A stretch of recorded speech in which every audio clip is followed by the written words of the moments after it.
নমস্কাৰ বন্ধু বান্ধৱীসকল, মই আছামিজ পাকঘৰ চেনেলটোলৈ আপোনালোকক স্বাগতম জনাইছোঁ। আপোনালোকৰ চাগে ভালেই, মোৰো ভাল। মই আজি আপোনালোকৰ মাজলৈ লৈ আনিছোঁ অন্য এটা ৰেচিপি, কঁঠাল আৰু চাউলৰ গুড়াৰে বনোৱা পানী পিঠা।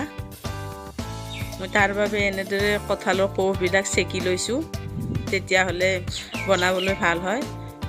আহবিলাক ওলাই গৈছে আৰু জুচটো ৰৈ গৈছে এনেদৰে। এয়া মই কলপাত লৈছোঁ, কলপাতটো অকণমান গৰম কৰি লৈছোঁ এনেদৰে, তেতিয়াহ'লে ফাটি নাযায়,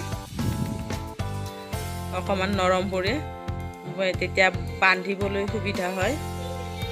এনেদৰে মই কলপাতবিলাক সেকি লৈছোঁ, আপোনালোকেও এনেদৰে ল'ব। 2-3 ঘণ্টামান ৰ'দত দিলেও হৈ যায়, কিন্তু মই অলপ জল্দি কৰিছোঁ কাৰণে মই এনেদৰে সেকি লৈছোঁ, ৰ'দত দিবৰ টাইম নহ'ল। পিঠাটো বইল কৰিবৰ বাবে এয়া মই কেৰাহীটো বহাই দিছোঁ, ইয়াতে মই পানী দিছোঁ।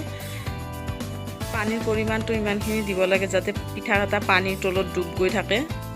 ইয়াৰ পিছত মই ঢাকনিখন দি দিম উতলিবৰ বাবে, ঢাকনিখন দিলে সোনকালে উতলিব। এতিয়া মই কঁঠালৰ জুচটোত এয়া গুড়া মিক্স কৰি ল'ম।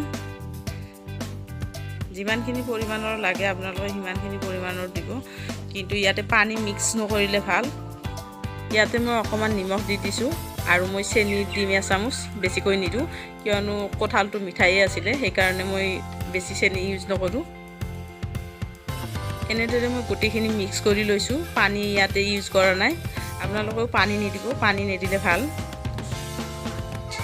এতিয়া মই পাতবোৰ এনেদৰে পিচ কৰি কাটি লৈছোঁ আৰু ইয়াতে পেষ্টটোৰ পৰা অকণ দি এনেদৰে বান্ধি ল'ম। এয়া দেখিছেনে, ইমান ধুনীয়াকৈ বান্ধি লৈছোঁ, আপোনালোকেও এনেদৰে বান্ধি ল'ব। এনেদৰে মই চাউলৰ গুড়ি আৰু কঁঠালৰ পিঠাৰ পেষ্টটোৰ পৰা 5টা পিঠা বান্ধি লৈছোঁ। এয়া দেখিছেনে, ইমান ধুনীয়াকৈ বান্ধি লৈছোঁ, আপোনালোকে এনেদৰে বান্ধি ল'ব। আৰু এতিয়া মই এয়া পানী উতলি আছে তাত দি দিম এটা।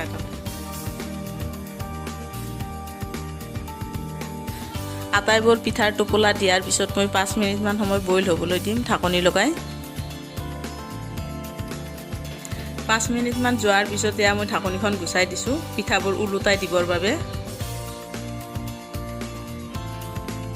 পিঠাকেইটা ওলোটাই দিয়াৰ পিছত আকৌ মই 2 মিনিটমান সময় ৰাখি দিম ঢাকনিখন লগাই।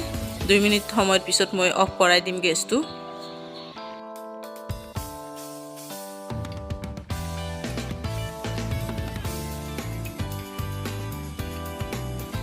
দুই মিনিটমান যোৱাৰ পিছত মই এতিয়া আপোনালোকৰ মাজত পৰিৱেশন কৰিম। এয়া পিঠাবোৰ মই কেৰাহীটোৰ পৰা উলিয়াই আনিছোঁ। এতিয়া মই কলপাতবিলাক গুচাই লওঁ। এয়া কলপাতবিলাক গুচাই লৈছোঁ।